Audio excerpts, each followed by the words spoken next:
ಉತ್ತರ ಕರ್ನಾಟಕದ ಶೈಲಿಯಲ್ಲಿ ಎಣ್ಣೆ ಬದನೆಕಾಯಿ ಪಲ್ಯ ಯಾವ ರೀತಿ ಮಾಡೋದಂತ ತೋರಿಸ್ತಿದ್ದೀನಿ. ತುಂಬಾ ರುಚಿಯಾಗಿರುತ್ತೆ. ಎಣ್ಣೆ ಬದನೆಕಾಯಿ ಪಲ್ಯ ಅಂದರೆ ಹಿಂಗಿರ್ಬೇಕು ನೋಡಿ ಅಂತೀರಾ, ಅಷ್ಟು ರುಚಿಯಾಗಿರುತ್ತೆ. ಒಂದ್ಸಲ ಟ್ರೈ ಮಾಡಿ ನೋಡಿ, ಎಲ್ಲದಕ್ಕೂ ಸೂಪರಾಗಿರುತ್ತೆ. ಈ ಎಣ್ಣೆ ಬದನೆಕಾಯಿ ಪಲ್ಯ ಮಾಡೋದಕ್ಕೆ ಮೊದಲಿಗೆ ನಾನಿಲ್ಲಿ ಒಂದು 1/4 ಕಿಲೋ ಬದನೆಕಾಯಿ ತೊಗೊಂಡಿದ್ದೀನಿ. ಮೊದಲೇ ಕ್ಲೀನಾಗಿ ಒಂದು ಸಲ ತೊಳ್ಕೊಂಡಿನ ಮತ್ತು ಇದಕ್ಕೆ ನೀರಿನಲ್ಲಿ ಹಾಕಿಟ್ಟಿದ್ದೀನಿ.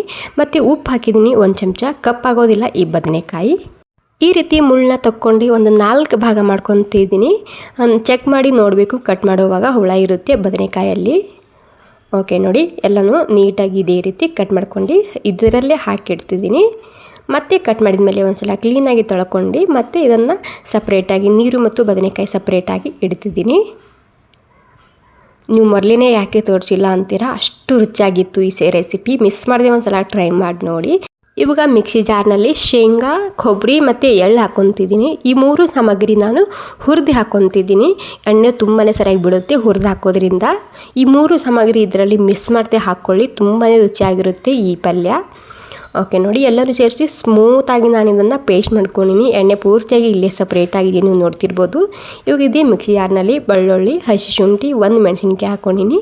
ಹಾಗೆ ಟೊಮೆಟೊ ಹಾಕ್ತಿದ್ದೀನಿ. ಗ್ರೇವಿಗೋಸ್ಕರ ಎಷ್ಟು ಬೇಕು ಅಷ್ಟು ನೋಡ್ಕೊಂಡು ಹಾಕೋಬೋದು. ನೋಡಿ, ಎಲ್ಲನೂ ಸೇರಿಸಿ ಸ್ಮೂತಾಗಿ ಪೇಸ್ಟ್ ಮಾಡ್ಕೋಬೇಕು. ನಂತರ ಇಲ್ಲಿ ಕಡಾಯಿನಲ್ಲಿ ಒಂದು ಸ್ವಲ್ಪ ಎಣ್ಣೆ ಹಾಕ್ತಿದ್ದೀನಿ. ಎಣ್ಣೆ ಬಿಸಿ ಆದಮೇಲೆ ಇವಾಗ ಬದನೆಕಾಯಿ ಹಾಕ್ತಿದ್ದೀನಿ. ನೀರಿದ್ದರೆ ಬಟ್ಟೆಲಿಂದ ಒರೆಸ್ಕೊಂಡು ಹಾಕ್ಕೊಳ್ಳಿ, ಇಲ್ಲಾಂದರೆ ಸಿಡಿಯುತ್ತೆ ಇಲ್ಲಿ. ಇವಾಗ ಇದನ್ನು ಒಂದು 50% ಆಗೋ ತನಕ ಈ ರೀತಿ ಹುರ್ಕೊಂಡು ತೊಗೋಬೇಕು. ಈ ರೀತಿ ಹುರಿಯೋದ್ರಿಂದ ತುಂಬಾ ರುಚಿಯಾಗಿ ಬರುತ್ತೆ ಈ ಎಣ್ಣೆ ಬದನೆಕಾಯಿ ಪಲ್ಯ.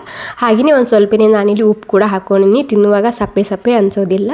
ಉಪ್ಪು ಹಾಕಿ ಒಂದು 50% ಆಗೋ ತನಕ ಇದನ್ನು ಹುರ್ಕೊಂಡು ಪ್ಲೇಟ್ನಲ್ಲಿ ಹಾಕಿಡಬೇಕು.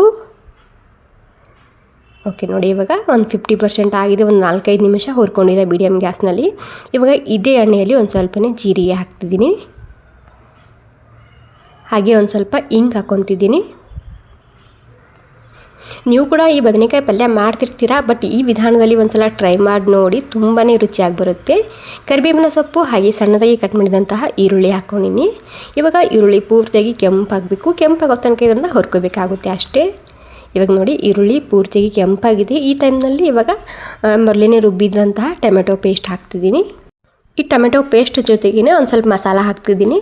1 ಚಮಚ ಖಾರದ ಪುಡಿ ಮತ್ತು ಒಂದು ಸ್ವಲ್ಪನೇ ಅರಿಶಿಣ ಹಾಕ್ತಿದ್ದೀನಿ. ಅದ್ರ ಜೊತೆಗೆ ನಮ್ಮ ಉತ್ತರ ಕರ್ನಾಟಕದ ಪ್ರಸಿದ್ಧ ಮಸಾಲ ಖಾರ ಹಾಕ್ತಿದ್ದೀನಿ. ಮತ್ತು ಧನಿಯಾ ಪೌಡರ್ ಅಥವಾ ಕೊತ್ತಂಬರಿ ಬೀಜದ ಪೌಡರ್ ಹಾಕ್ತಿದ್ದೀನಿ. ರುಚಿಗೆ ಬೇಕಾದಷ್ಟು ಉಪ್ಪು ಮೊದಲೇ ನಾವು ಹಾಕಿರ್ತೀವಿ, ನೋಡ್ಕೊಂಡು ಉಪ್ಪನ್ನ ಹಾಕೋಬೇಕು. ಹಾಗೆ ಒಂದು ಸ್ವಲ್ಪ ಗರಂ ಮಸಾಲ ಹಾಕ್ಕೊಂಡಿನಿ. ಆಲ್ಮೋಸ್ಟ್ ಗೊತ್ತಿರುತ್ತೆ, ಇವು ಉತ್ತರ ಕರ್ನಾಟಕದ ಪ್ರಸಿದ್ಧ ಮಸಾಲ ಖಾರ. ಬಹಳಷ್ಟು ಜನ ತೊಗೊತಿದ್ದೀರಾ, ಥ್ಯಾಂಕ್ ಯು ಸೋ ಮಚ್. ಇದನ್ನು ಈ ಎಣ್ಣೆ ಬದನೆಕಾಯಿ ಪಲ್ಯಕ್ಕೆ ಅಷ್ಟೇ ಅಲ್ಲ, ನೀವು ಮಾಡುವಂತಹ ಪಲ್ಯ ಯಾವುದೇ ಇರಲಿ ಎಲ್ಲದಕ್ಕೂ 1 ಚಮಚನ ಹಾಕ್ಕೊಂಡು ನೋಡಿ, ಸೂಪರಾಗಿರುತ್ತೆ.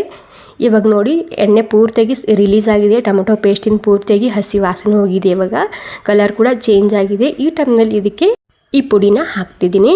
ಇವಾಗ ಏನಿಲ್ಲ, ನೀಟಾಗಿ ಮತ್ತೆ ಇದನ್ನು ಮಿಕ್ಸ್ ಮಾಡ್ಕೋಬೇಕು. ಹಾಗೆ ಎಲ್ಲನೂ ಸೇರಿಸಿ ಮಿಕ್ಸ್ ಮಾಡ್ಕೊಂಡು ಬದನೆಕಾಯಿ ಹಾಕ್ತಿದ್ದೀನಿ. ಇವಾಗೇನು ನೀರು ಹಾಕಬಾರ್ದು. ಇಲ್ಲಿ ನಾವು ಶೇಂಗಾ ಪುಡಿ, ಎಳ್ಳಿನ ಪುಡಿ, ಕೊಬ್ಬರಿ ಪುಡಿ ಹಾಕಿರ್ತೀವಲ್ಲ, ಆ 3 ಸಾಮಗ್ರಿ ಸರಿಯಾಗಿ ಎಣ್ಣೆ ಸಪ್ರೇಟ್ ಆಗಬೇಕು. ಅಲ್ಲಿ ತನಕ ಈ ಮಸಾಲಾನ ಹುರ್ಕೋಬೇಕಾಗುತ್ತೆ. ಇಲ್ಲಿ ನಾನು ಹುಣಸೆ ಹಣ್ಣಿನ ರಸ ಹಾಕಿದ್ದೀನಿ, ಹೊತ್ತಬಾರ್ದಂತೇಳಿ.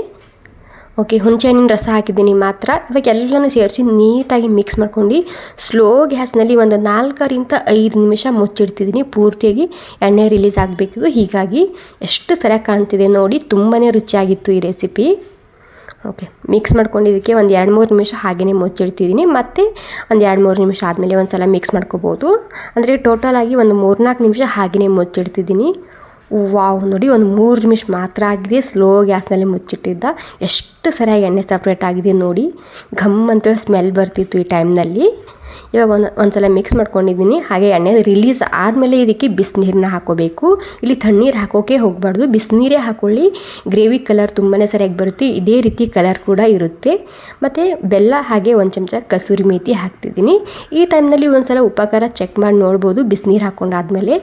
ಮತ್ತು ಇದನ್ನು ಸ್ಲೋ ಗ್ಯಾಸ್ನಲ್ಲಿ ಒಂದು 10 ನಿಮಿಷ ಇದನ್ನು ಕುದಿಸ್ಕೊಂಡು ತೊಗೊತಿದ್ದೀನಿ.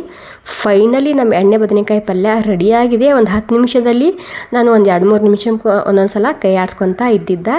ಇವಾಗ 5 ನಿಮಿಷ ಆಗಿದೆ. 5 ನಿಮಿಷ ಆದಮೇಲೆ ಒಂದು 2 ಸಲ ಮಿಕ್ಸ್ ಮಾಡ್ಕೊಂಡಿನಿ. ಮತ್ತೆ ಒಂದು 5 ನಿಮಿಷ ಮುಚ್ಚಿಡ್ತಿದ್ದೀನಿ. ವಾವ್ ನೋಡಿ ಎಷ್ಟು ಸರಿಯಾಗಿ ಎಣ್ಣೆ ರಿಲೀಸ್ ಮಾಡ್ಕೊಂಡಿದೆ ಅಂತೇಳಿ ನೀವು ನೋಡ್ತಿರ್ಬೋದು. ಯಾಕಂದರೆ ಇದರಲ್ಲಿ ಕೊಬ್ಬರಿ, ಶೇಂಗಾ, ಎಳ್ಳು ಹುರ್ಕೊಂಡು ಪುಡಿ ಮಾಡಿ ಹಾಕಿರ್ತೀವಲ್ವ, ಹೀಗಾಗಿ ಈ ರೀತಿ ಎಣ್ಣೆ ರಿಲೀಸ್ ಮಾಡುತ್ತೆ. ತಿನ್ನೋ ಕೂಡ ತುಂಬಾ ರುಚಿಯಾಗಿರುತ್ತೆ ಈ ರೆಸಿಪಿ.